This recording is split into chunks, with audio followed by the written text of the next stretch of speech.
everyone, it's Amanda. Today I'm going to be doing my September TBR. Nobody gives me you do.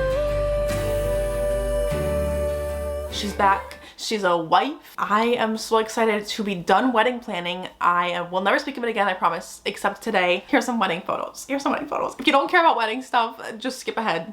Just skip ahead. I'm so sorry. But I have to talk about it one more time and then I'll be done. I'll be done. I will. It was so fun. I had a blast.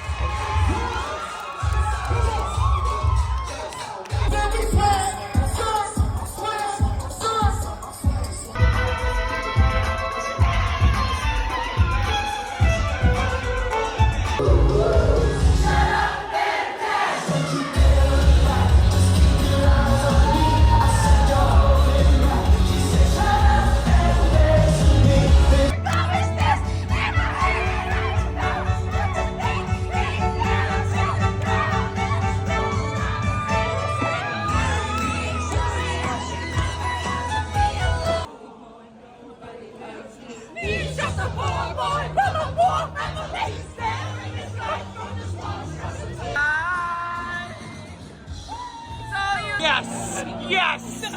Yes! But yes, that's the last you'll hear of it. Now we're talking about books. We're talking about books all the rest of this year. And I'm just so ready for fall and fall festivities, the apple orchards, the cider, the everything about it. October is coming and we have some really fun things planned for October, but it's September, so let's talk about it. Let's talk about all the books that I want to read in September. As usual, please like and subscribe if you love romance books like me. I'd love to have you here, and let's get into it. So first we have my current read, which is Skeletal Hearts by J. Rose. This is the second book in her cybersecurity series, and this one is so good. The first one's called Corpse Roads. Obviously I can't talk about this one without spoiling the first one, but if you didn't know what Corpse Roads was about, in Corpse Roads we follow Harlow. She is a young child when she's kidnapped by someone that she now believes to be her dad. Because of her trauma, she believes her kidnapper is her father, and he still kidnaps and kills women in front of her and makes her participate, or else she is abused further. So obviously this is a dark romance, and where does the romance come in? Well, she in the beginning of the book is like trying to escape, okay, and it is brutal. It's brutal. I don't want to spoil anything too much, but she ends up meeting the security team, Saber Security, and these are 4 guys that hunt people like her father. They've actually been looking for him for a very long time because he's committed so many crimes against women. So they're in search of him. So they want her to help them find this guy and, you know, get justice. But obviously there's a lot to it and it is wild, but this is the second book and it left off on somewhat of a cliffhanger. I'm very excited to continue on and see what happens in Harlow's story. This is a little bit more slow burn than the Blackwood Institute series, which is the one that I always recommend. Twisted Heathens is the first one. If you haven't read it, you should this spooky season. Just yes. And this one's a good one to start as well. If you think this one sounds a little more up your alley, then start with Corpse Roads. I mean, it doesn't matter where you start.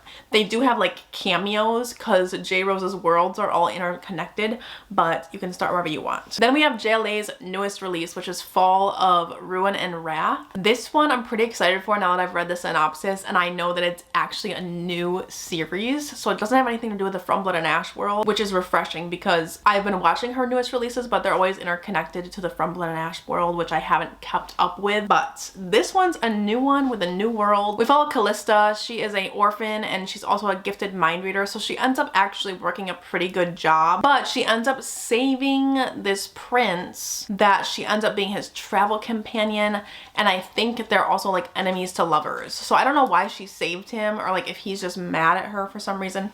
But anyway, I think it's supposed to be enemies to lovers, and that's all I really know about it, but I'm pretty pumped. Then we have Foxglove by Adeline Grace. This is the second book to Belladonna, which was one of my favorite books last year. I absolutely loved it, and it was so amazing because I had just picked it up at Target because I saw the cover and I really liked it. I didn't even think anything of it. I did not think that it was going to be so good. So I remember very vividly reading Belladonna and just being shocked. Just so in awe. This one, obviously I don't want to spoil anything for the first book, but something happens. It's a little bit of a cliffhanger. And in this one, we have another mystery. There is another character involved, and that is Fate. So not only do we have Death, but we have Fate, who is this new guy that wants Signa. Yes. If you haven't read Belladonna yet, now is the time. Follows Signa. She's an orphan and it feels like she's been followed by death her whole life. Every time she connects with somebody or has a connection to her family, they end up dying, and she has this last remaining relative that she goes to live with. Unfortunately, their mother had passed away recently, and she ends up discovering that their mother actually might not have died of natural causes. She may have been poisoned. So they're on the lookout for the murderer, the potential murderer. So that's the mystery element. And then Death is always around her. He is personified in this book, and they have to kind of team together because he obviously knows a little bit more than he leads her to believe. But this one I think is going to be really good too. And look at this under the dust jacket. It's so beautiful. It is so beautiful. I love it. I love it so much. So I'm really excited for this one. It's probably going to be my next one after Skeletal Hearts. Next we have With Love from Cold World. This one I picked up on a whim at the bookstore. I saw it was a new released paperback and I was like, this looks so cute. It is a rivals to lovers workplace romance that takes place in a winter wonderland amusement park. And I think the amusement park isn't doing so well, so the owner has asked both of these characters to propose an idea to raise revenue, and they don't really get along, so you know. It's also Grumpy Sunshine, so this should be a blast to read. I'm very excited for it, and it'll definitely get me in the mood for like hot cocoa, so this will be good because Michigan likes to throw winter at us real quick. Then we have another YA gothic romance, House of Roots and Ruin. This is a signed copy because I went to a book signing and I'm so excited to read this. This is the sequel to House of Salt and Sorrow, which I absolutely loved. It was really good, really atmospheric, and I love Erin's writing. It's just immaculate. In this one we follow Verity 12 years after the events of House of Salt and Sorrow. So she's around 18. She's living with her sister currently, but in this book she is propositioned. She is asked to come paint the Duchess's son, and she ends up going even though her sister does not want her to. Why doesn't her sister want her to? Well, Verity can see ghosts, but she can't differentiate ghosts from reality. She could be talking to a ghost and not know it. That is what's going on. So I'm very excited for this. It's another gothic, haunting, spooky fantasy, so I'm ready for it. Then we have Cruel Beauty by Dana Isili. This is the KU Readathon buddy read, so if you want to read with us, please do. It is a mafia, age gap, bodyguard romance. And that's all I know about it. This month, the readathon starts on September 15th at 7 p.m. The sprints will be on Sarah's channel, so be on the lookout for those. Then we have the Sugar and Spice Book Club pick, which is The Long Game by Elena Armis this month. It is a rom-com. We're following Adeline. She's in this predicament where she needs to go to, I think it's North Carolina, to help out a struggling soccer team.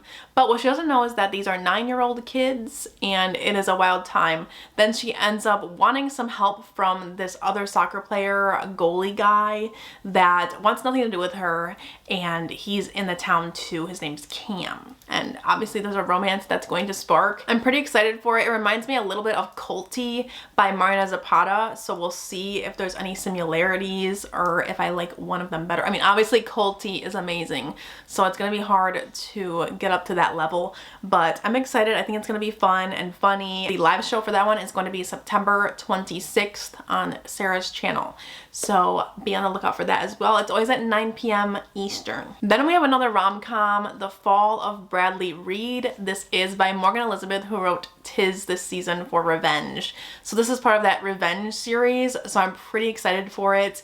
It follows a girl. She's left at the altar. She ends up wanting revenge against her her ex-fiance, but he has a FBI agent following her search history. So this is fun. This is so much fun. She ends up wanting revenge, so she's always Googling like how to get revenge on somebody. So this FBI agent starts kind of falling for her because he's obviously following her around, and it just sounds so fun. This sounds so fun. FBI agent, girl who wants revenge. Then we have Fallen Stars. This is the second book after Heavenly Bodies, which is a fantasy romance that is celestial and has so many tropes, so many good juicy quotes, and it was really good. I rated it 4 stars. I'll talk about it more in my recent reads that's coming up. In Heavenly Bodies, we follow Elara. She is cursed by fate to fall in love with a star, which are like these godlike creatures in this world. It'll end up killing them both. So that's kind of her fate, and she has promised herself that she wouldn't fall in love with anybody because of this.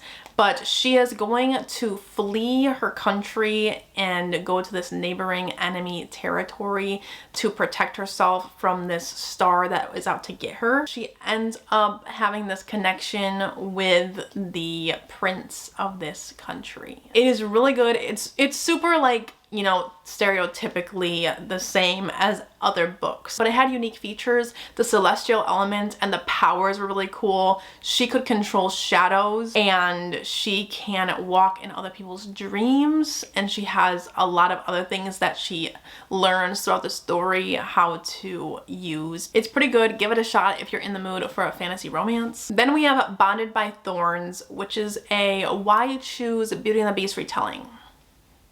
I came across it one day and then I was like, yeah. And I'm hoping it's really good because I love Beauty and the Beast retellings like every other woman. And this one has 4 beastly men. Sign me up. Then we have River Enchanted by Rebecca Ross. This is a Rebels to Lovers story. I don't know much more about it, but the reason that I want to read this one is because I read Divine Rivals by her last month, and it was so beautiful. Like the writing, and I remember everything from that book still, and I read it quite a while ago, but the writing was just so vivid and I can really imagine what was going on. So I really love her writing, so I wanted to pick up this one. I'm hoping it's good. It should have some romance elements as well, but the writing is what really sold me. And then I have 2 thriller options for this month. I have The Only One Left by Riley Sager. I haven't read this one yet. Don't know what it's about at all.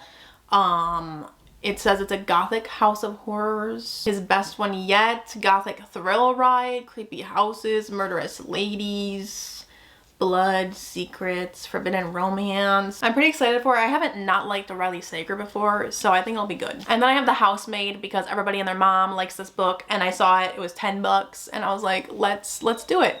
It's supposed to be really good with lots of twists and turns and stuff. So I'm excited to read this one too. Sorry I don't have as much of a synopsis on these, but I like to go into thrillers blind. So yeah, those are the books that I'd like to read in September. Be sure to like and subscribe down below for more bookish content from me. I'd love to have you here, and I will see you in my next video. Bye guys!